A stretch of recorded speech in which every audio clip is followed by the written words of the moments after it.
हदीस शरीफ के अंदर आता है, हज़रत अबू हुरैरा रज़ी अल्लाह ताला अन्हु रिवायत करते हैं कि रसूलुल्लाह सल्लल्लाहु अलैहि वसल्लम से सवाल किया गया कि कौन सा अमल, कौन सी चीज़ ऐसी है जिसकी वजह से ज़्यादातर लोग जन्नत के अंदर जाएंगे।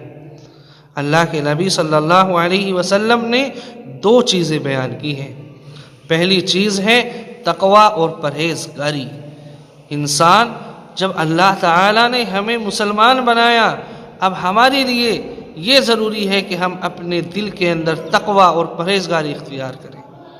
तो पहली चीज़ वो है तक़वा और परहेज़गारी।